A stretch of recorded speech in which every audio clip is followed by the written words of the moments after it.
Hi students, welcome to SIC. నేను మీ Subhash sir. RRB group D exams జరుగుతూ ఉన్నాయి. అయితే మీరు ఏ ఇన్స్టిట్యూట్లోనైనా కోచింగ్ తీసుకోండి, ఏ బుక్ అయినా ప్రిపేర్ అవ్వండి, ఏ మెటీరియల్ అయినా ప్రిపేర్ అవ్వండి. కానీ ఎగ్జామ్కి వెళ్ళే ముందు ఇదిగో నేను చెప్పబోయే ఈ కొన్ని మోడల్స్ ఖచ్చితంగా ప్రాక్టీస్ చేసి వెళ్ళండి. ఎందుకంటే నేడు రేపు ఎగ్జామ్లో ఈ మోడల్స్ బాగా ట్రెండ్ అవుతున్నాయి. క్వశ్చన్స్ ఈజీగానే ఉంటాయి, బట్ ఏంటంటే ఒక్కసారి ఎగ్జామ్కి వెళ్ళే ముందు ఆ మోడల్స్ చూసుకొని వెళ్తే నువ్వు ఎగ్జామ్లో దాన్ని స్పీడ్గా పెర్ఫామ్ చేయగలుగుతావు. తద్వారా నీకు స్కోర్ పెరుగుతుంది, టైం కూడా సేవ్ అవుతుంది. సో ఈ మోడల్ వీడియోస్ నేను సిరీస్ వైజ్గా రోజు మీకు అందిస్తాను. గ్రూప్ డి ఎగ్జామ్స్ అయ్యేంత వరకు కూడా ఈ కంటెంట్ మీకు క్లియర్గా వస్తుంది. ఎవరైనా ఇంకా మన ఛానల్ సబ్స్క్రైబ్ చేసుకోకపోతే ఛానల్ సబ్స్క్రైబ్ చేసుకోండి. మన వీడియో పెట్టిన వెంటనే మీకు నోటిఫికేషన్ రూపంలో తెలుస్తుంది. ఖచ్చితంగా ప్రాక్టీస్ చేయాలి. గ్రూప్ డి ఎగ్జామ్ రాసే ప్రతి ఒక్కళ్ళు ఖచ్చితంగా ఈ మోడల్ కోర్సెస్ని ప్రాక్టీస్ చేయాలి. సరే, చూద్దాం ఆ మోడల్స్ ఏమున్నాయో. అయితే కంటెంట్లోకి వెళ్ళే ముందు మన సైన్స్ విజయవాడలో ఆర్ఆర్బీకి, ఎస్పెషల్లీ ఓన్లీ ఆర్ఆర్బీకి, ఏఎల్పి అయినా, టెక్నీషియన్ అయినా, జేఈ అయినా, ఆర్పిఎఫ్ అయినా, ఎన్టీపీసీ అయినా, గ్రూప్ డి అయినా మనం ఎక్స్క్లూజివ్గా క్లాసెస్ కండక్ట్ చేస్తున్నాం. వీటిలో ఏంటంటే ఓన్లీ ఆర్ఆర్బీ స్టూడెంట్స్ మాత్రమే ఉంటారు. ఈ ఆర్ఆర్బీ స్టూడెంట్స్కి ఆర్ఆర్బీ సిలబస్ మాత్రమే, ఆర్ఆర్బీ స్టాండర్డ్ మాత్రమే నేర్పించడం జరుగుతుంది. ఓకే, మీకు అనవసరమైనవి కానీ లేదా అవసరమైనవి వదిలేయడం కానీ ఇక్కడ నేర్పించడం జరగదు. ఓకే, మేమిచ్చే నోట్స్, ఇప్పుడు ఎగ్జామ్ రాస్తున్న పిల్లలు చెప్తున్నారు, మేమిచ్చే నోట్స్ నుంచి 90% టు 95% ఎగ్జామ్లో వస్తున్నాయి మన క్లాస్ నోట్స్ నుంచి కేవలం. కాబట్టి కంటెంట్ ఎంతో రీసెర్చ్ చేసి మేము అందిస్తున్నాం. సో దీన్ని ఉపయోగించుకోవాలనుకుంటే మన సైన్స్ ఆఫ్లైన్ క్లాసెస్కి రండి. డైలీ మీకు 6 hours క్లాస్ జరుగుతుంది. అదేవిధంగా డైలీ టెస్ట్ ఉంటుంది, వీకెండ్ గ్రాండ్ టెస్ట్ ఉంటుంది. ఇవన్నీ కూడా మీరు ఈ ఫెసిలిటీస్ అన్నీ కూడా ఇక్కడ పొందవచ్చు. అట్లానే నాన్ మ్యాథ్స్ స్టూడెంట్స్ ఎవరైనా ఉంటే బేసిక్ లెవెల్ నుంచి వీళ్ళకి క్లాసెస్ చెప్పడం జరుగుతుంది, ఉపయోగించుకోవచ్చు. సరే, కంటెంట్లోకి వెళ్దాం. ఫస్ట్ క్వశ్చన్ చూడండి. Secant 3a is equal to cosecant a minus 72 degrees. Then a is equal to, అంటే ఏ వాల్యూ ఏమవుతుంది అని అడుగుతున్నాడు. ఎప్పుడైనా సరే సీకెంట్ ఎక్స్ అనేది కొసీకెంట్ వైకి ఈక్వల్ అయిందనుకోండి, దాని అర్థం ఏంటంటే ఎక్స్ వై ఈ రెండింటిని యాడ్ చేస్తే మనకి 90 degrees వస్తుంది అని అర్థం. ఎక్స్ని వైని యాడ్ చేస్తే 90 degrees వస్తుంది అని అర్థం. ఓకే, మరి ఇచ్చిన క్వశ్చన్కి దీన్ని ఆపాదిస్తే ఒకసారి చూడండి. ఎక్స్ ప్లేస్లో 3a ఉంది, వై ప్లేస్లో a minus 72 degrees ఉంది. ఇప్పుడు ఈ రూల్ని మన క్వశ్చన్కి ఆపాదించామనుకోండి, 3a plus a minus 72 degrees ఏమవ్వాలి? 90 degrees అవ్వాలి. ఎందుకంటే ఎక్స్ ప్లేస్లో 3a ఉంది, 3a ప్లస్ వై ప్లేస్లో a minus 72 degrees ఉంది, a minus 72 degrees. ఈ రెండు యాడ్ చేస్తే 90 degrees రావాలండి. ఓకే, ఇప్పుడు ఏం చేద్దామంటే 3a ప్లస్ a 4a అవుతుంది, is equal to -72 equal to అవతలకి వెళ్తే 90కి యాడ్ అవుతుంది, అంటే 162 అవుతుంది. రెండు యాడ్ చేస్తే 162 degrees. ఇక ఇప్పుడు 4 టేబుల్ క్యాన్సిల్ చేద్దాం. ఇక్కడ 4 వచ్చేసి 16లో 4 times, తర్వాత 2లో పోదు కాబట్టి 0 పెడతాం, 2 కాస్త 20 అవుతుంది, 20లో 5 times, అంటే 40.5 degree అవుతుంది ఏ వాల్యూ. అదే క్వశ్చన్ యొక్క ఆన్సర్. అర్థమైందని ఆశిస్తూ నెక్స్ట్ క్వశ్చన్కి వెళ్దాం. Question number 2. Which of the following least number is a perfect square and divisible by 5, 14, 28. So మనకి కింద 4 నెంబర్లు ఇచ్చాడు ఆప్షన్స్లో. పర్ఫెక్ట్ స్క్వేర్ నెంబర్లు అయి ఉండాలి అంటాడు. కానీ ఇది ఏదైనా ఉంటే తీసేద్దాం. 2500, 8100, 4900, 6300 అన్నీ కూడాను పర్ఫెక్ట్ స్క్వేర్ నెంబర్స్, ఒక్క 6300 తప్ప. ఎందుకంటే 6400 అయితే పర్ఫెక్ట్ స్క్వేర్, 80 స్క్వేర్ అవుతుంది. కానీ 6300 అనేది పర్ఫెక్ట్ స్క్వేర్ నెంబర్ కాదు. సో ఈ మూడిట్లో మన ఆన్సర్ ఉంది. సరే, రెండో రూల్ ఏం చెప్తున్నాడు? ఇది 5లోను అదేవిధంగా 14లోను. 14 అంటే ప్రైమ్ ఫ్యాక్టర్స్గా రాసుకుందాం, ప్రధాన కారణాంకాలుగా రాసుకుందాం. 2 into 7 కదండి, రెండు ప్రైమ్ నెంబర్లే. 28 ఉంది, 28ని ఎలా రాస్తావు? 4 into 7గా రాయొచ్చు. సో 4 into 7గా రాద్దాం. 4 అని అంటే మళ్ళీ నువ్వు 2 square అయినా రాయొచ్చు దాన్ని. 2 స్క్వేర్గా రాయొచ్చు. సో ఇక్కడ ఉన్న అన్ని నెంబర్లోనూ క్యాన్సిల్ అయ్యే చిన్న నెంబర్ కావాలి మనకు ఆప్షన్స్లో. 5 ఉందండి ఫస్ట్ది. 5 అనేది చూడండి, చివరిలో 0 కానీ 5 కానీ ఉంటే అన్నిట్లో క్యాన్సిల్ అవుతుంది. చివరిలో 0 ఉంది, చివరిలో 0 ఉంది, చివరిలో 0 ఉంది. సో 5తో మనకు ఉపయోగం లేదు. ఇక 2 ఆర్ 2 స్క్వేర్. 2 స్క్వేర్ అంటే 4. ఏ నెంబర్ అయినా 4లో క్యాన్సిల్ అయిందంటే అది 2లో కూడా క్యాన్సిల్ అవుతుంది. కాబట్టి 2ని వదిలేద్దాం. 4 చూద్దాం. లాస్ట్లో 2 zeros ఉన్నాయంటే 100. ప్రతి 100లో 4 క్యాన్సిల్ అవుతుంది. కాబట్టి అన్నిట్లోనూ 4 కూడా క్యాన్సిల్ అయిపోతుంది. సో దీన్ని వదిలేద్దాం. ఇక మిగిలింది ఏంటండి? 7. సో 7 25లో 100లో పోదు, 81 100లో పోదు. 7 పోయే ఏకైక నెంబర్ 4900. కాబట్టి మన ఆన్సర్ 4900. నెక్స్ట్ క్వశ్చన్ చూడండి. Except 840 and 1, find the total number of factors of 840. 840 అనే నెంబర్కి మొత్తం కారణాంకాలు ఎన్ని తీసుకొని దానిలో 840ని 1ని తీసేసి మిగతా ఎన్నో చెప్పు అంటున్నాడు. ఇది క్వశ్చన్.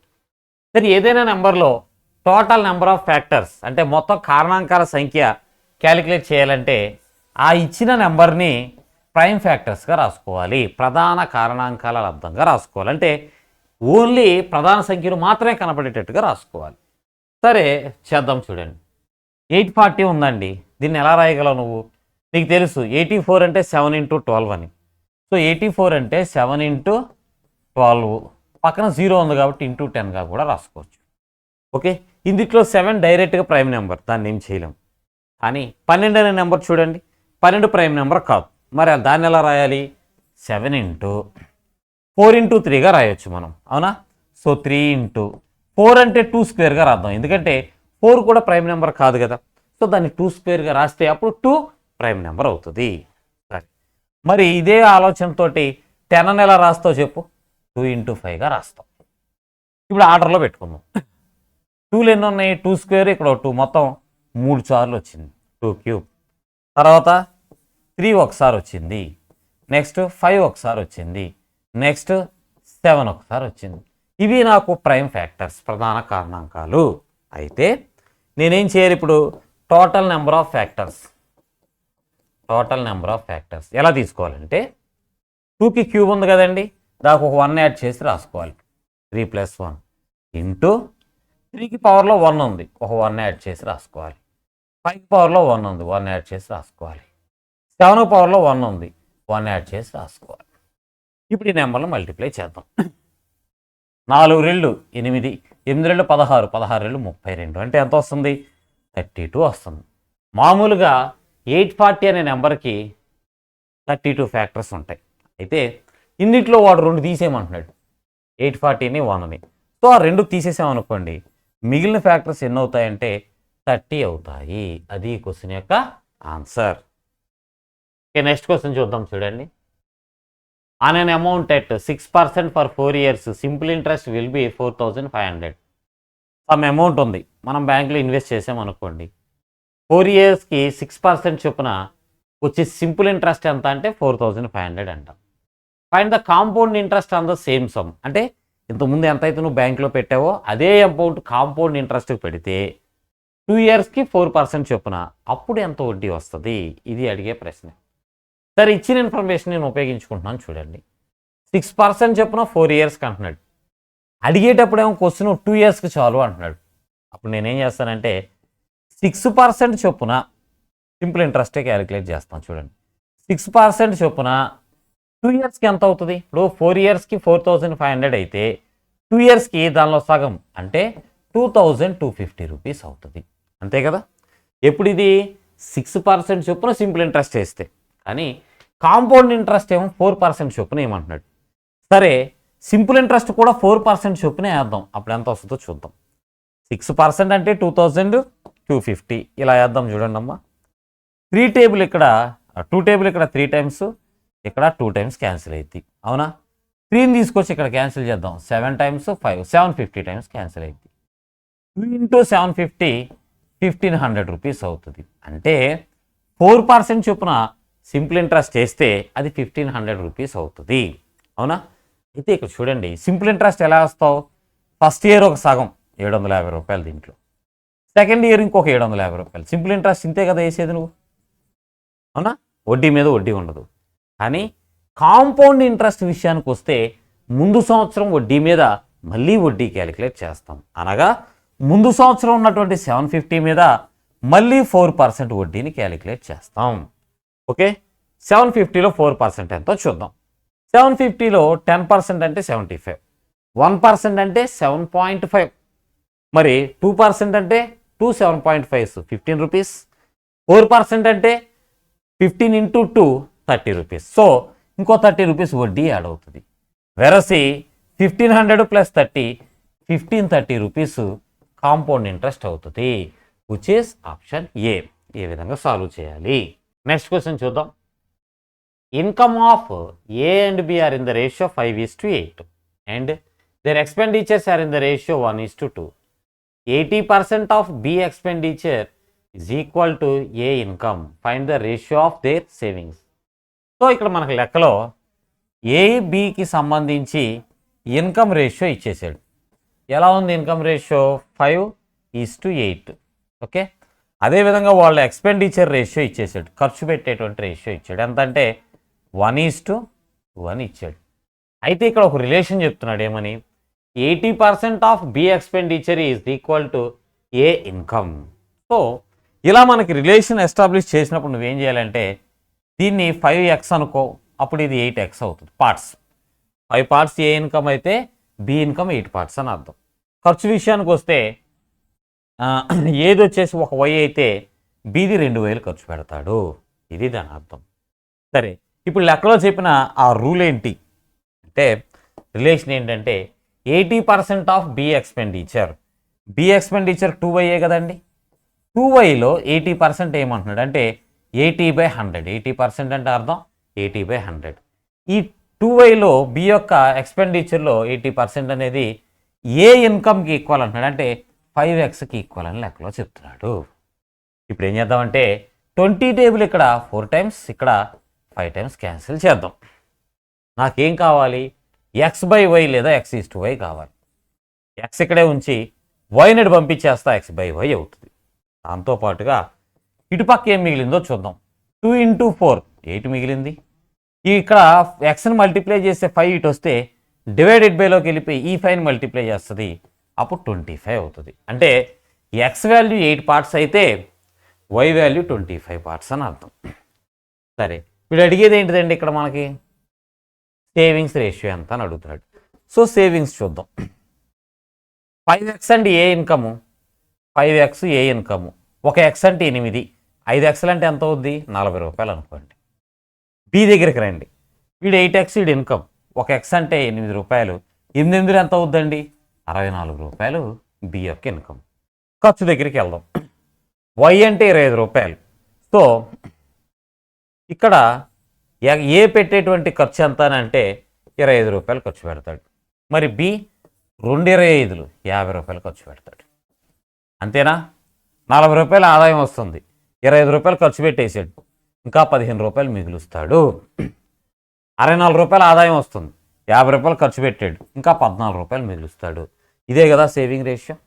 అదే లెక్కలో మనల్ని అడిగింది. 15:14. ఆప్షన్ సి మన ఆన్సర్ అవుతుంది. నెక్స్ట్ క్వశ్చన్ చూద్దాం. A travels to a place 90 km/h and returns at 40 km/h. Find his average speed of the whole journey. So average స్పీడ్కి డిస్టెన్స్ ఈక్వల్గా ఉన్నప్పుడు మనం ఫార్ములా నేర్చుకున్నాం. అదేంటంటే 2xy/x + y. x అంటే ఫస్ట్ స్పీడు, y అంటే సెకండ్ స్పీడ్. ఫస్ట్ స్పీడ్ ఎంత? 90. 2 × 90 × second speed 40 90 + 40 130. 0 0 కొట్టేద్దాం. 2 9 18, 4 18 72 అంటే 720/13 వస్తుంది. 13 వచ్చేసి 72 అంటే 5 × 65. ఇంకా ఎంత మిగులుతుంది? 65 పోతే మళ్ళీ 5 మిగులుతుంది. సో 5లో పోయేటప్పటికి 50, 7 మిగులుతుంది. 7లో 70లో మళ్ళీ 5 టైమ్స్ పోతుంది. సో 70లో 5 టైమ్స్ పోతే ఇంకా 5 మిగిలింది, 5/13. Kilometres per hour. 55 5/13 kilometres per hour. ఇది ఈ క్వశ్చన్కి ఆన్సర్. నెక్స్ట్ క్వశ్చన్ చూద్దాం. A and B invested 1200 in a business in the ratio 3:2. After 8 months they earned 150 as profit. Find the share of B in the profit. So వీళ్ళు invest చేసిన ratio ఏంటిదండి? 3:2. Time ఈక్వల్గా ఉన్నప్పుడు investment రేషియోనే profit sharing ratio అవుతుంది. Time ఈక్వల్గా ఉన్నప్పుడు అంటే ఇక్కడ లెక్కలో ఇద్దరికి 8 months కదా, సో టైం ఈక్వల్గా ఉంది. టైం ఈక్వల్గా ఉన్నప్పుడు వీళ్ళు ప్రాఫిట్ కూడా 3:2 రేషియోలో పంచుకోవాలి. ఎంత ప్రాఫిట్ వచ్చింది? 150 రూపాయలు. ఇందులో బి వాటా అడుగుతున్నాడు, చూద్దాం. 150 రూపాయలు ఇద్దరు పంచుకోవాలి 3:2 రేషియోలో. మొత్తం 5 parts కదా, 3 parts ఏకి 2 parts బికి, మొత్తం 5 parts. సో 150 రూపీస్ని 5 parts చేసాం. ఇందులో బీకి ఎన్ని ఇవ్వాలి? 2 parts ఇవ్వాలి. సో 2 parts ఎంతో చూద్దాం. 5 వచ్చేసి 150లో 30 times 2 30s 60 రూపీస్ అవుతుంది. సో బీకి వచ్చే డబ్బులు ఎంత అంటే 60 రూపీస్. నెక్స్ట్ క్వశ్చన్ చూడండి. 4 person can complete a work in 20 days. One more person added. The work will be completed in 4 days before. Find how many days the new person alone will complete the whole work. మనకి 4 ముఠా మేస్త్రులను పెట్టుకున్నాం అనుకోండి, 20 రోజుల్లో work complete అయిపోద్ది అంట. ఒకరిని extra పెట్టుకున్నాం అనుకోండి, అంటే 5గురిని పెట్టుకున్నాం అనుకోండి, 4 days బిఫోర్ అంటే 16 daysకి వర్క్ కంప్లీట్ అయిపోద్ది అని చెప్తున్నాడు. సరే, మనం ఏం చేద్దాం అంటే టోటల్ వర్క్ వీళ్ళు చేయాల్సిన వర్క్ని 20కి 16కి ఎల్సిఎం కింద తీసుకుందాం. 20కి 60కి ఎల్సిఎం ఏమొస్తుందండి? 20ని డబల్ చేసాం అనుకోండి 40, 40లో 16 పోదు. 20ని ట్రిపుల్ చేసామనుకోండి 60, 60లో 16 పోదు. 20ని 4 times తీసుకుంటే 80, 80లో 16 పోతుంది. కాబట్టి వీళ్ళు చేయాల్సిన టోటల్ వర్క్ 80 యూనిట్స్ అనుకుందాం. 80 యూనిట్స్ చేయడానికి ఈ 4 మెంబర్స్కి 20 days పడుతుంది. మరి ఒక రోజులో ఎంత వర్క్ చేయగలరు? 80/20 వేద్దాం, 4 యూనిట్స్. ఒక రోజులో ఈ 4 కలిసి 4 యూనిట్స్ వరకు చేయగలరు. ఇప్పుడు ఇదే 80ని 5 మెంబర్స్ని చేయమన్నాం అనుకోండి, 16 days టైం పడుతుంది. అప్పుడు మరి వాళ్ళు రోజుకి ఎన్ని చేయగలరు? 80/16 వేద్దాం, 5 యూనిట్స్. ఇక్కడ వర్క్ పెరిగింది కదా. ఎందుకు పెరిగింది? కొత్త పర్సన్ రావడం వల్ల 1 యూనిట్ పెరిగింది. అంటే కొత్తోడు ఎవడైతే ఉన్నాడో వాడు రోజుకు 1 యూనిట్ తయారు చేయగలడు. మరి మొత్తం వర్క్ వాడినే చేయమన్నాం అనుకోండి, మొత్తం 80 యూనిట్స్ వరకు ఆడు రోజుకు ఒకటి చొప్పున 80 daysలో చేస్తాడు. అది క్వశ్చన్ యొక్క ఆన్సర్. అర్థమైందని ఆశిస్తూ నెక్స్ట్ క్వశ్చన్కి వెళ్దాం. Ages of A and B are in the ratio 3:5. So A అనేవాడు బి అనేవాడు ఉన్నాడు, వాళ్ళ ఏజెస్ 3:5 రేషియోలో ఉన్నాయంట. 5 years బిఫోర్ ఇట్ వాజ్ 4:7. ఒక 5 years ఫ్లాష్ బ్యాక్కి వెళ్ళి చూస్తే వీళ్ళ ఏజ్ ఎలా ఉందంట? 4:7 రేషియోలో ఉంది అని అంటున్నాడు. అయితే find the present age of A యొక్క ప్రెజెంట్ ఏజ్ ఎంత అంటున్నాడు. ఏజెస్ చాప్టర్, అదేవిధంగా మిక్స్డ్ అండ్ ఎలిగేషను, రేషియోస్, ఇవన్నీ కూడా ఈ ప్యాటర్న్ మీద ఎక్కువగా క్వశ్చన్స్ ఉంటాయి. ఇక్కడ చూడండి, ఏ ఏజ్ 3 parts నుంచి 4 parts పెరిగింది. యాక్చువల్లీ 5 years బిఫోర్ అంటే తగ్గాలి, పెరిగింది. బి ఏజ్ 5 parts నుంచి 7 parts పెరిగింది. సో పెరగడం కానీ తగ్గడం కానీ ఇద్దరికి కామన్గా ఉండాలి. ఎందుకంటే ఇద్దరికి 5 years గ్యాప్ ఇచ్చాడు.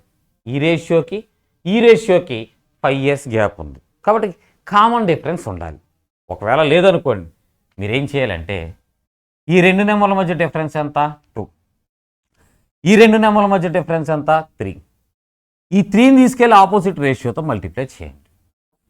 ఇలాగా ఈ 2ని తీసుకొచ్చి ఆపోజిట్ రేషియోతో మల్టిప్లై చేయండి. ఇప్పుడు కామన్ డిఫరెన్స్ వస్తుంది. ఏం చేసినా వస్తుంది. చూడండి, 3 × 3 9 parts, 2 × 4 8 parts. డిఫరెన్స్ ఒకటే కదా, ఒక పార్టే కదా. బి చూడండి, 5 × 3 15, 7 × 2 14. డిఫరెన్స్ ఒక పార్ట్, కామన్ డిఫరెన్స్ వచ్చింది కదా. మరి ఈ కామన్ డిఫరెన్స్ ఈ 9 నుంచి 8 కంటే తగ్గింది, 15 నుంచి 14 కంటే తగ్గింది. ఎంత? ఒక పార్ట్ అంటే 5 years కదా తగ్గింది, 5 years. ఒక పార్ట్ అంటే 5 years. అడిగింది ఏంటి? ఏ యొక్క ప్రస్తుత వయసు, ఇదే కదా. ఇది ఎన్ని పార్ట్స్ ఉందమ్మా? 3 × 3 9 parts. ఒక పార్ట్ అంటే 5, 9 5s 45 ఇయర్స్. అది క్వశ్చన్ యొక్క ఆన్సర్. సో మరిన్ని ట్రెండింగ్ క్వశ్చన్స్ తోటి నెక్స్ట్ వీడియోలో కలుద్దాం. Thank you for watching.